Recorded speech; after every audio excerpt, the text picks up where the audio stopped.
সালামু আলাইকুম সম্মানিত ভিউয়ার্স, আমরা এখন নন ফ্রস্ট রেফ্রিজারেটরের বৈদ্যুতিক বর্তনী খোলা টেবিলের উপর তৈরি করব।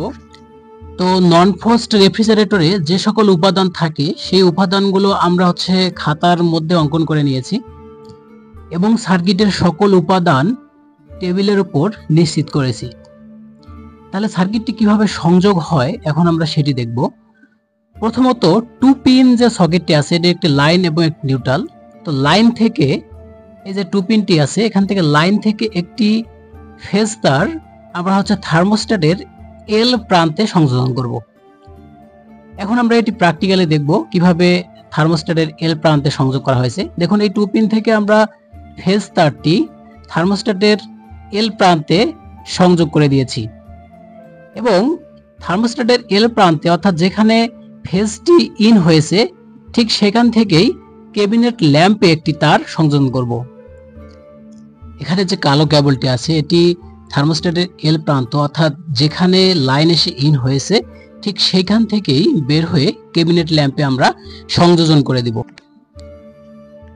এটি সংযোগ করার পর ক্যাবিনেট ল্যাম্পের যে আরেকটি প্রান্ত আছে সেই প্রান্তটি আমরা ডোর সুইচে অর্থাৎ টু ওয়ে যে ডোর সুইচটি আছে অর্থাৎ এসপিডিটি সিঙ্গেল পোল ডাবল থ্রো এই সুইচটির এনসি প্রান্তে আমরা সংযোগ করে দিব। এটি হলো এসপিডিটি সুইচ, একটি ডোর সুইচ যেটির এনসি প্রান্তে আমরা ক্যাবিনেট ল্যাম্পের এক প্রান্ত সংযোজন করব। প্রত্যেকটি পার্টস অর্থাৎ এসপিডিটি সুইচ, টাইমার এগুলো আমরা আগেই পরিমাপ করে নিয়েছি। কোন টার্মিনাল থেকে কোন কেবলটি কোথায় গিয়ে সংযোগ হবে এগুলো আমরা ক্লিপ অন মিটার দিয়ে কন্টিনিউটিতে অথবা রেজিস্ট্যান্স দিয়ে পরিমাপ করে নিয়েছি।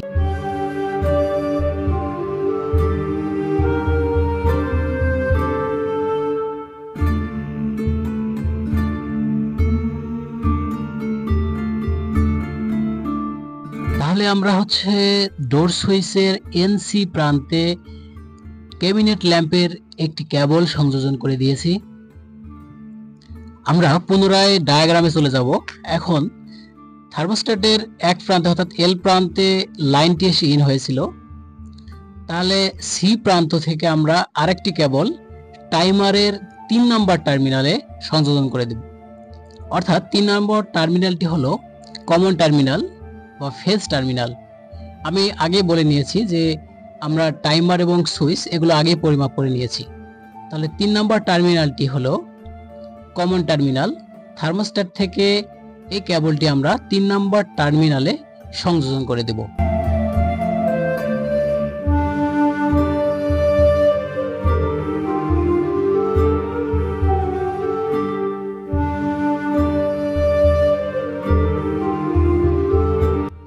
টাইমারের 3 নম্বর টার্মিনালে অর্থাৎ কমন টার্মিনালে সংযোগ করে দিয়েছি। এখন পুনরায় আমরা ডায়াগ্রামে চলে আসব।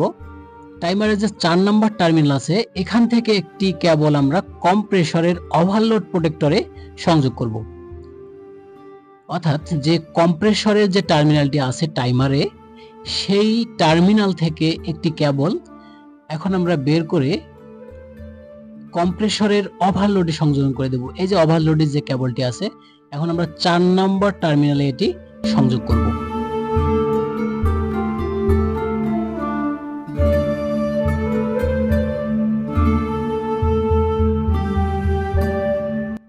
দেখুন ডায়াগ্রামে টাইমার যেটি আছে 1 2 3 4 চারটি টার্মিনাল, তার মধ্যে 3 4 এর কাজ আমাদের হয়ে গেছে। 1 নম্বর এবং 2 নম্বর টার্মিনালটি ফাঁকা আছে। 1 নম্বরটি হলো টাইমার মোটরের নিউট্রাল এবং 4 নম্বরটি হলো হিটার পয়েন্ট অর্থাৎ এখান থেকে ডিফ্রস্ট থার্মোস্ট্যাট সংযুক্ত করব। তাহলে 1 নম্বর নিউট্রাল তারটি এবং ডিফ্রস্ট থার্মোস্ট্যাট দুইটা আমরা একসঙ্গে করে দিব। প্র্যাকটিক্যালি আমরা তাই করব। এখন টাইমারের 1 নম্বর যে টার্মিনালটি আছে সেটি সবসময় একদিকে থাকে অর্থাৎ টাইমার মোটরের নিউট্রাল পয়েন্ট। এই টার্মিনালে আমরা একটি নিউট্রাল তার সংযোজন করে দিব। এই যে নিউট্রাল তারটি আমরা এখানে সংযোজন করে দিব।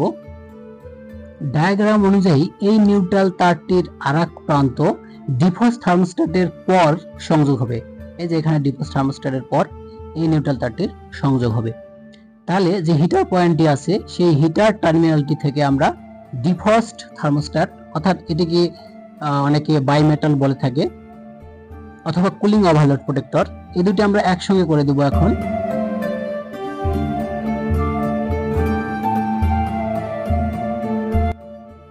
ডায়াগ্রামে যদি আবার দেখি তাহলে এই যে ডিফস থার্মোস্ট্যাট এবং নিউট্রাল তার একসঙ্গে হয়ে গেল, এটি থার্মাল ফিউজের সংযোগ হবে।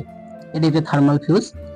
এই থার্মাল ফিউজে টাইমার মোটরের নিউট্রাল এবং ডিফস থার্মোস্ট্যাট দুটির যে সংযোগস্থল সেখানে এটি সংযোগ হবে।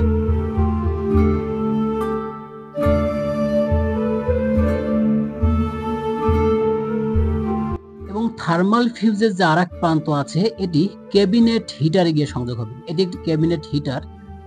তাহলে আমরা থার্মাল ফিউজের যে আরেক প্রান্ত আছে সেটি এই যে ক্যাবিনেট হিটারটি আছে এটি হলো একটি গ্লাস হিটার। এই হিটারে এটি আমরা সংযোগ করে দেব। এখন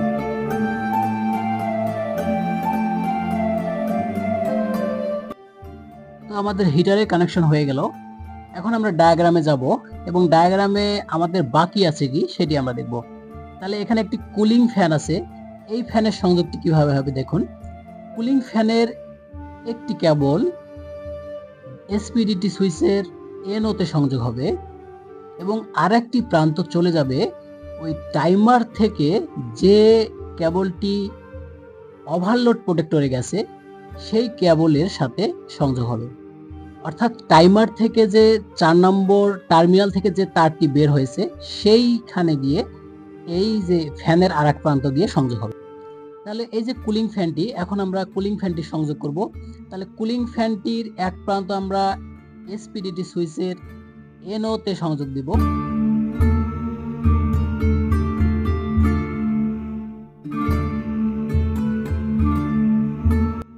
এখন কুলিং ফ্যানের যে আরেকটি প্রান্ত থাকলো এই প্রান্তটা গিয়ে সংযোগ হবে ওভারলোডের সামনে, অর্থাৎ টাইমার থেকে 4 নম্বর টার্মিনাল থেকে কম্প্রেসরের যে লাইনটি গেছে অর্থাৎ ওভারলোডের যে কেবলটি গেছে ওই কেবলটিতে এই কুলিং ফ্যানের আরেক প্রান্ত আমরা সংযোগ করে দেব।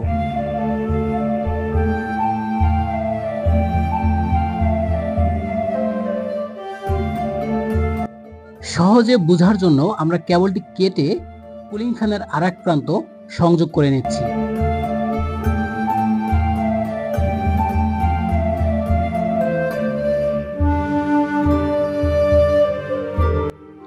মোটামুটি আমাদের কানেকশন প্রায় শেষ হয়ে গেছে, শুধুমাত্র নিউট্রাল কানেকশন বাকি আছে। তাহলে নিউট্রাল কানেকশন কয়টি হবে দেখুন। একটি নিউট্রাল হবে ডোর সুইচে, আরেকটি নিউট্রাল সংযোগ দিতে হবে ক্যাবিনেট হিটারে এবং আরেকটি হচ্ছে রিলেতে অর্থাৎ রিলের রানিং প্রান্তে। তাহলে আমাদের প্রয়োজন হচ্ছে 3টা নিউট্রাল তারের। এখন আমরা প্র্যাকটিক্যালি এটি সংযোগ করব।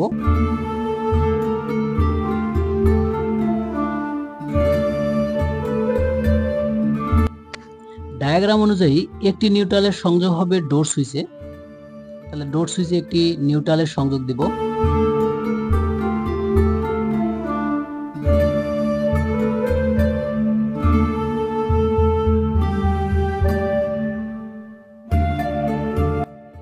আরেকটি নিউট্রাল সংযোগ দিব হিটারে।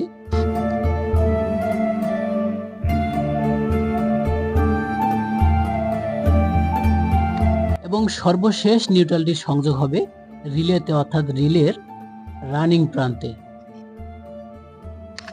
নন ফ্রস্ট রেফ্রিজারেটরের বৈদ্যুতিক বর্তনীর সংযোগ সম্পূর্ণরূপে আমাদের হয়ে গেছে। এখন রিলে ওভারলোডটি আমরা কম্প্রেসরের সাথে সংযোগ দিলেই সম্পূর্ণ সার্কিটটি ওকে হয়ে যাবে। ওভারলোড প্রোটেক্টরটি কম্প্রেসরের কমন প্রান্তে সংযোগ হবে এবং রিলেটি রানিং স্টার্টিং এর সাথে সংযোগ করে দেব এবং রিলের অবশ্যই রানিং প্রান্তে আমাদের সংযোগটি থাকতে হবে। সম্পূর্ণ সার্কিটটি সংযোগ হয়ে গেছে। এখন সার্কিটটি আমরা চালিয়ে দেখব যে সবকিছু ঠিক আছে কিনা। আর একটি বিষয় হচ্ছে যে এই যে পার্টস গুলো আছে নন ফ্রস্ট, এই প্রত্যেকটি পার্টস কিভাবে পরিমাপ করতে হয় এবং এগুলো কিভাবে চেক করতে হয়, নষ্ট হয়ে গেছে কিনা এগুলো কিভাবে আমরা পরিমাপ করে বুঝতে পারবো এবং কোন অংশের বা কোন উপাদানের কাজ কি এগুলো নিয়ে আমরা পরবর্তীতে একটি ভিডিও করব। তো এখন সার্কিটটি চালিয়ে দেখব সার্কিটের আমাদের সংযোগ ঠিক আছে কিনা। দেখুন একেবারে সার্কিটটি সুন্দরভাবে সংযোগ হয়ে গেছে। এটি ডোর সুইচ, অর্থাৎ দরজাটি খোলা থাকলে ক্যাবিনেট ল্যাম্পটি জ্বলে উঠবে এবং দরজা বন্ধ করে দিলে কুলিং ফ্যানটি চলবে। আরএসি ট্রেনিং বিডি এই ইউটিউব চ্যানেলটিতে আমরা এসি ফ্রিজ সংক্রান্ত ভিডিও তুলে ধরার চেষ্টা করি। আমাদের এই ক্ষুদ্র প্রচেষ্টা আপনাদের যদি একটুও সহায়ক হয়ে থাকে তাহলে চ্যানেলটির পাশে থাকবেন, নিত্য নতুন ভিডিও পেতে চ্যানেলটি সাবস্ক্রাইব করবেন। আসসালামু আলাইকুম।